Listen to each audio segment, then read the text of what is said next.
Prima dengan jurusan D3 Perbankan Fakultas Ekonomi dan Bisnis. Tujuan dari audit saya yaitu untuk memeriksa kepatuhan teller terhadap SOP transaksi penarikan tunai tanpa buku tabungan. Lalu yang kedua ada mengidentifikasi potensi risiko dan dampak yang terhadap operasional serta reputasi bank. Lalu yang ketiga ada memberikan rekomendasi perbaikan untuk meningkatkan kepatuhan dan efisiensi. Selamat menonton.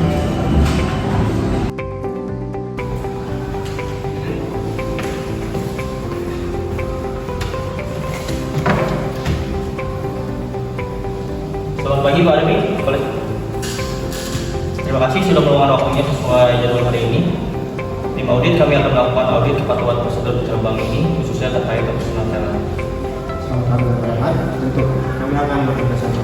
Ada hal spesifik yang akan audit hari ini? Ya, fokus utama kami adalah kepatuhan SOP, yaitu tentang transaksi penarikan tunai tanpa buku tabungan. Kami ingin memastikan semua prosedur mulai dari verifikasi, identitas hingga pendaftaran transaksi sudah dijalankan dengan benar. Baik, transaksi penarikan tanpa buku tabungan memang salah satu area dari transaksi. Betul sekali. Area yang kami audit adalah melakukan teller, khususnya pada bagian verifikasi identitas dan juga otorisasi transaksi. Metode audit yang akan kami gunakan meliputi wawancara dengan teller, observasi langsung saat transaksi berlangsung, jika memungkinkan, serta analisis dokumen dan rekaman CCTV jika diperlukan. Oke, jadi akan ada observasi gitu. Betul, kami ingin mengidentifikasi potensi risiko yang mungkin timbul jika prosedur itu tidak dipatuhi sepenuhnya, seperti risiko fraud dan juga kesalahan pencatatan hingga kerugian finansial bagi nasabah atau bank.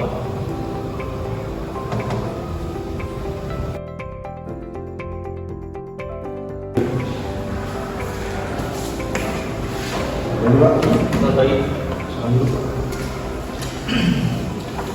Baik, saya dari tim audit internal. Hari ini kami akan melakukan audit rutin terkait kepatuhan prosedur teller. Apakah Bapak bersedia kami ajak berdiskusi sebentar mengenai prosedur penarikan tunai tanpa buku tabungan? Tentu saya siap Pak. Baik, bisa Anda jelaskan langkah-langkah yang Anda lakukan jika nasabah yang ingin melakukan penarikan tunai namun tidak membawa buku tabungan?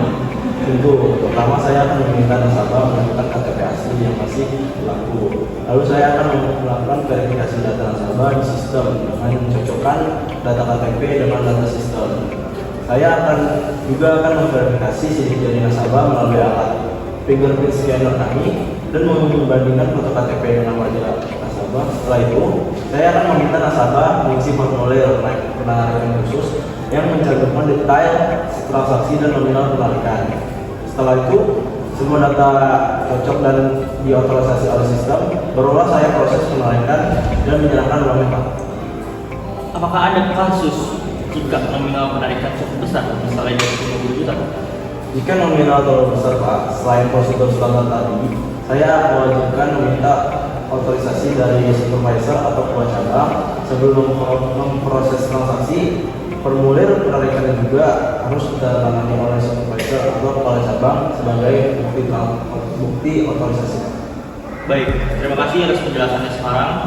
Saya ingin melihat beberapa bukti audit. Bolehkah saya melihat beberapa formulir penarikan tunai tanpa buku tabungan yang sudah Anda proses dalam seminggu terakhir dan mungkin cocok dengan data sistem? Tentu Pak, ini beberapa contoh penarikan.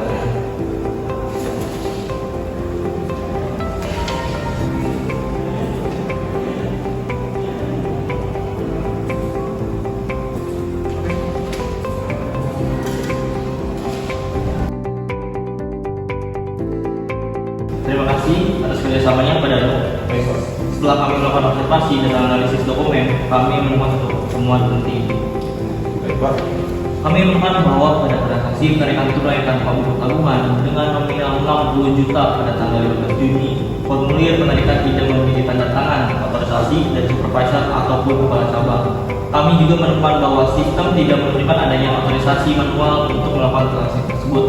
Ini tidak sesuai dengan SOP yang mengharuskan otorisasi manual untuk penarikan di atas 50 juta. 60 juta tanpa otorisasi. Saya akan cek kembali. Oh yang gitu ya Pak, saya ingat transaksi tersebut. Waktu itu supervisor sedang cuti dan Bapak Kepala Cabang sedang ada rapat mendadak di luar. Nasabah sedang terburu-buru, jadinya saya inisiatif untuk langsung memprosesnya karena data nasabah di sistem sudah valid dan saya tidak menemukan tanda-tanda mencurigakan. Saya pikir karena sistem juga sudah mengotorisasi, jadi sudah aman. Kami memahami situasi yang mungkin terjadi, namun ini adalah pelanggaran SOP yang cukup serius. Dampak dari temuan ini adalah peningkatan risiko fraud atau penarikan oleh pihak yang tidak berhak. Meskipun datanya valid, ini juga dapat menyebabkan potensi kerugian finansial bagi bank. Nah, jika terjadi kesalahan dan dapat merusak reputasi bank karena kelalaian dalam menjalankan prosedur keamanan. Nah, selain itu juga Pak, integritas pencatatan transaksi juga menjadi dilakukan jika ada SOP yang tidak diketahui. Saya setuju. Ini memang layak dan harus segera ditangani. Baik, berdasarkan temuan tersebut, kami juga memiliki beberapa rekomendasi audit untuk ke bank ini. Silakan Pak. Kami sangat terbuka dengan masukan. Pertama, kami merekomendasikan untuk memperketat pengawasan terhadap kepatuhan SOP transaksi besar, khususnya penarikan tanpa buku tabungan. Pastikan setiap transaksi yang melebihi batas nominal wajib memiliki otorisasi manual dari pihak yang berwenang tanpa pengecualian. Baik, akan kami tingkatkan pengawasannya. Nah, yang kedua, kami menyarankan untuk merevisi dan memperjelas SOP terkait prosedur darurat atau ketika pejabat berwenang tidak ada di tempat. Mungkin bisa ditentukan siapa yang bisa menjadi backup otorisasi atau menjadi bagaimana prosedur tetap berjalan aman dalam kondisi tersebut. Nah, ini juga bisa menghindari inisiatif individu yang berpotensi melanggar prosedur. Itu ya bagus. Kami memang perlu prosedur backup yang lebih jelas. Nah, yang ketiga, ada assessment training secara berkala bagi seluruh dalam mengenai pentingnya kepatuhan SOP pada poin-poin sosial seperti verifikasi identitas dan juga otorisasi transaksi. Tekankan konsekuensi jika SOP tidak dijalankan. Setuju. Pelatihan rutin memang penting. Manfaat implementasi rekomendasi ini adalah peningkatan keamanan transaksi, pengurangan risiko fraud, dan kerugian finansial serta peningkatan kepatuhan operasional. Secara keseluruhan, pada akhirnya ini akan memperkuat kepercayaan nasabah terhadap bank kita dan menjaga jelas bank. Makmur Jaya, kami ingin menyerahkan laporan audit tertulis serta rekomendasi ini dalam beberapa hari ke depan. Terima kasih banyak atas audit dan rekomendasinya, Bapak Damar. Kami akan segera menindaklanjuti semua poin yang akan diberikan. Ini sangat membantu kami untuk terus meningkatkan kualitas layanan dan kepatuhan nasabah. Baik, sama-sama.